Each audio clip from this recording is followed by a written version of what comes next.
crise Bayrou. Pourquoi la peur coûte plus cher que la dette? En septembre 2025, François Bayrou, figure tutélaire du Centre français, est mis en examen. À l'Assemblée, le gouvernement pose alors une question de confiance. Le MoDem menace de rompre la majorité, l'opposition flaire le sang et dégaine une motion de censure.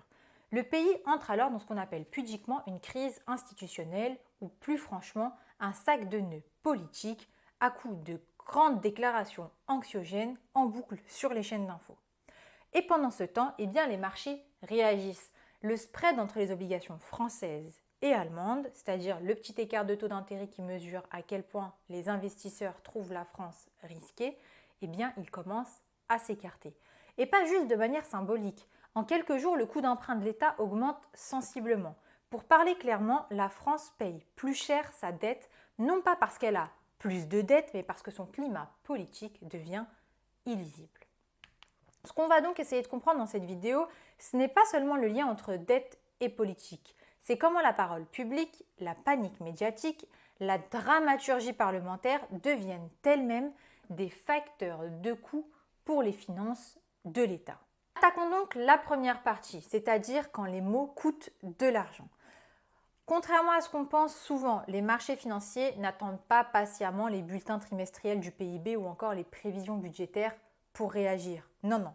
Ils sont alimentés en temps réel par les signaux, les mots, les humeurs, par le climat politique au sens large et surtout par les déclarations qui circulent dans l'espace public.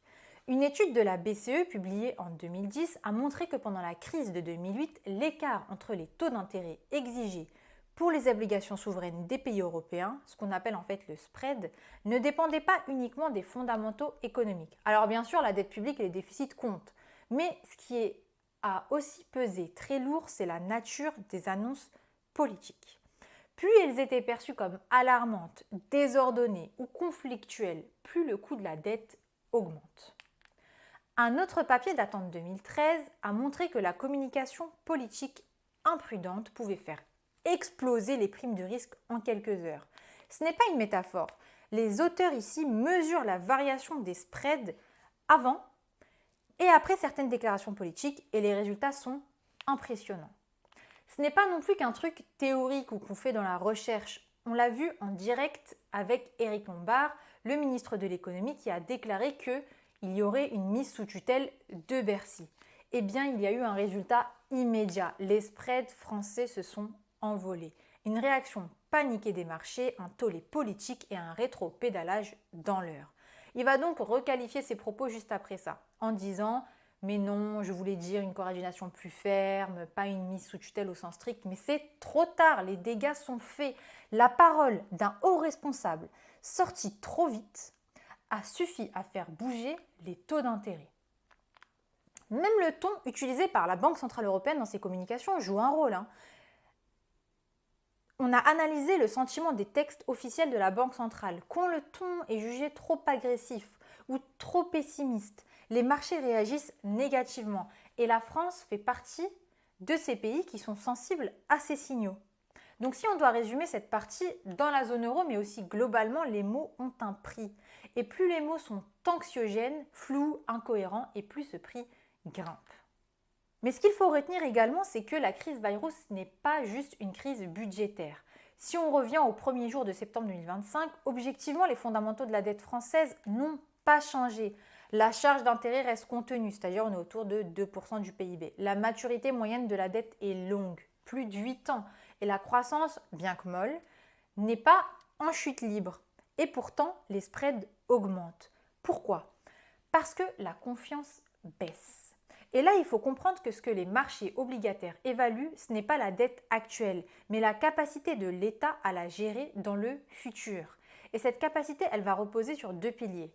Le premier, c'est la lisibilité politique et le deuxième, c'est la crédibilité budgétaire. Or, ici, la crise Bayrou, elle brouille les deux. D'autres études, publiées notamment en 2024, ont mis en place un indice de transparence budgétaire et montré que plus un État est clair dans ses engagements, ses lois de finances, ses prévisions, et moins il paye pour emprunter. En d'autres termes, la visibilité fait baisser les taux. Et à l'inverse, une crise politique, judiciaire, qui va venir troubler les priorités budgétaires, qui ouvre la voie à une instabilité parlementaire ou qui remet en question les équilibres institutionnels, elle fait mécaniquement monter le spread.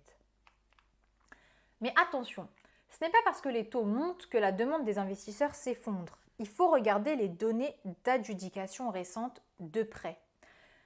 Le 1er septembre 2025, qu'est-ce qu'on constate? L'agence France Trésor a mis aux enchères plusieurs lignes de BTF, c'est-à-dire les bons du Trésor à court terme. Et le résultat, c'est que la demande a largement excédé l'offre. Qu'est-ce que ça veut dire? Ça veut dire que les investisseurs veulent encore massivement de la dette française, mais ils demandent une prime. Donc, ils veulent la dette française à condition qu'on leur raconte une histoire crédible. Et ce n'est pas parce que les marchés sont stupides, c'est parce qu'ils anticipent. En période de doute, ils valorisent la stabilité. Et on démontre que ce qui importe, ce n'est pas seulement l'arithmétique budgétaire, c'est la perception de la crédibilité de cette arithmétique dans le temps. Et ce type de crédibilité, ça ne se décrète pas, ça se construit par la cohérence du discours politique, par l'existence d'institutions solides, par la capacité d'un gouvernement à projeter une vision lisible et à tenir sa parole. Quand cette architecture tremble, même une dette bien gérée peut devenir suspecte. Ensuite, ce n'est pas la dette qui fait peur, c'est la peur qui fait la dette. Depuis 20 ans, on nous explique que la dette publique est un problème en soi, qu'elle est insoutenable, qu'elle pèse sur les générations futures, qu'elle va provoquer l'effondrement.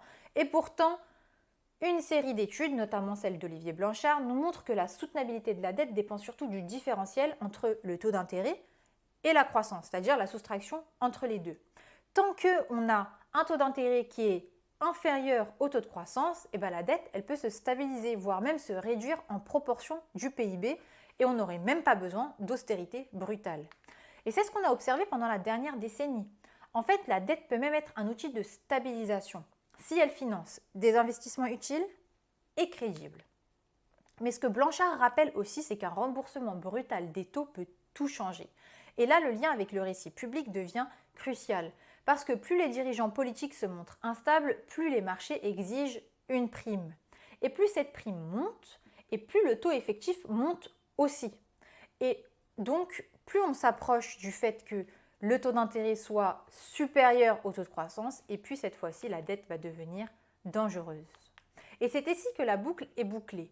Ce n'est pas la dette qui fait peur au marché, c'est la peur autour de la dette qui les pousse à augmenter leurs exigences. Et cette peur est souvent alimentée par les politiques eux-mêmes. Et comme le dit Robert Shiller en 2020, les marchés ne réagissent pas seulement aux données, mais aux histoires qu'on raconte. Et certaines histoires, comme celle de la dette catastrophe, se diffusent vraiment comme des virus. Mais alors, qu'est-ce qu'on fait? Est-ce qu'on dit aux responsables politiques de plus jamais parler de dette? Bon, ça, c'est pas crédible. Mais on peut leur demander de parler avec parcimonie. Ça veut dire quoi? Ça veut dire arrêter les déclarations tapageuses à l'Assemblée pour faire les gros titres. Ça veut dire expliquer une trajectoire budgétaire sur plusieurs années, même en période de crise. Ça veut dire renforcer les institutions indépendantes comme le Haut Conseil des finances publiques, qui peut jouer le rôle de thermomètre crédible et non partisan de la soutenabilité. Et ça veut dire aussi et surtout cesser d'instrumentaliser la peur comme outil de gouvernance. Parce que la peur, elle coûte en taux d'intérêt, en investissement retardé, en perte de crédibilité européenne. La bonne nouvelle, comme on l'a dit tout à l'heure, c'est que les marchés ne sont pas idiots. Ils savent faire la différence entre un pays instable et un pays gouverné, même dans la tempête. Mais pour ça, il faut un cap lisible, une parole cohérente, des institutions qui tiennent debout, même quand les ministres tombent. Finalement, alors, la crise Bayrou, ce n'est pas une crise de dette, c'est un test de crédibilité. Et ce test, on peut le réussir ou même le rater selon la manière dont on raconte ce qui est en train de se passer. Parce que la dette, c'est un outil, ce n'est pas une malédiction. Et la confiance, elle, c'est une ressource limitée. Donc, chaque fois qu'un ministre joue avec la panique, ce n'est pas juste de la com politique, c'est une ponction invisible sur l'argent public. Donc, la prochaine fois qu'on te parle de crise institutionnelle, demande-toi ce qui se passe au Parlement. Et puis, demande-toi combien ça te coûte.